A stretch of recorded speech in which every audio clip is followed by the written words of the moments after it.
Hi, I'm Brian Hetrick. I'm the greenhouse manager at Hippocrates Health Institute in West Palm Beach, Florida, and we're here in the greenhouse. This is where the magic happens, and some people have told us that Hippocrates has the best, sweetest tasting wheatgrass juice in the world. So I'm going to share with you the top 5 ways to grow excellent wheatgrass. Number 1, obviously you need good quality seeds. So the seeds that I'm using are red, hard winter wheat berries. And we're going to germinate them first prior to planting. So I'm going to be using a sprouting vessel. You can use a sprout bag like this one. You can use the easy sprouter. Each one has its own pros and cons. I like the mason jar method. This is threaded to fit in place of the standard lid, only it has holes in it. So let's grow some wheatgrass, shall we? I'm going to put 1 cup of red hard winter wheat berries into the mason jar, and then I'm going to soak for 8 hours. Fresh filtered water, room temperature. After 8 hours of soaking, I place the sprouting lid on, and then I simply drain the water off by inverting the jar. And then I leave the jar at a 45-degree angle in a dish rack, and I rinse 3 times 12 hours apart. After 3 rinses, your seeds will be germinated and they'll be ready to plant. They'll have these tiny little white nubs off to one side.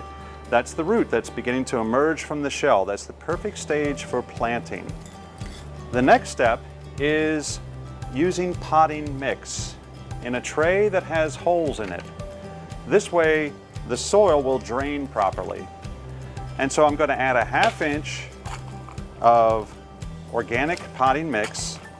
Just a thin layer of potting mix is all that's needed. And I'm evenly distributing the potting mix out to the 4 corners of the tray, breaking up any clumps. And then I want to lightly compress the soil. So I take a second tray, an empty one, place it on top, and using both hands, palms flat, fingers spread, I press down 2 ways, then I rotate the tray 90 degrees, press down again, to create this nice, even seed starting mix with this cool waffle pattern to it. The next step is to moisten the surface of the soil. So using a misting bottle, I mist it heavy. You don't have to get the tray dripping at this point, you just want the surface of the soil well moistened. Now we're ready to plant. So my 1 cup of dry seeds that I started with will now have swollen to about 1.5 cups.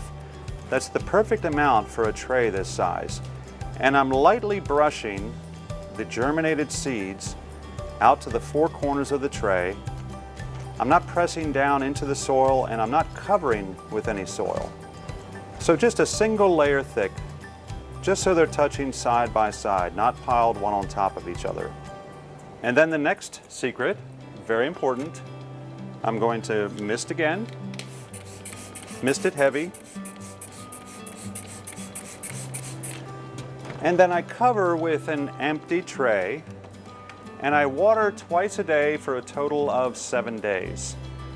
And the cover tray is not needed anymore after day 3. For watering, I'm going to use a sprout lid, and I'm going to pour the water into the sprout lid, holding the lid just above the surface of the soil, moving the lid back and forth side to side.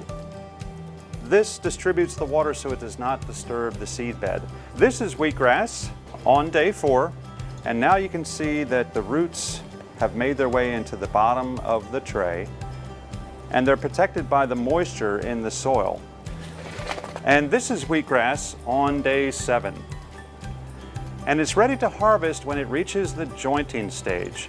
The jointing stage is a botanical term for when the plant is graduating from a baby to an adult. This is when it's the most nutritious and when it's the most tender and when it's the sweetest. And you harvest with a knife or a pair of scissors you just cut above the soil line. The best place to grow is indoors in air conditioning. And the kitchen has the perfect light level. You want plenty of indirect sunlight and plenty of artificial light. Full spectrum is better than conventional, but no direct sunlight ever for the baby plants. Here at Hippocrates, I teach weekly classes to the guests who are in the program on how to grow not only just wheatgrass, but a dozen different varieties of sprouts that we serve in the kitchen every day. And here we have some sunflower sprouts. And here we have some buckwheat sprouts. And these are pea sprouts. And I also teach how to grow leafy sprouts, including things like alfalfa and clover, broccoli, onion, garlic, cabbage, and beets, as well as beans and legume sprouts, adzuki beans, mung beans, red lentils, green lentils, French lentils, and fenugreek and garbanzo. So come to Hippocrates and learn how to grow the tastiest, most nutritious sprouts in the world.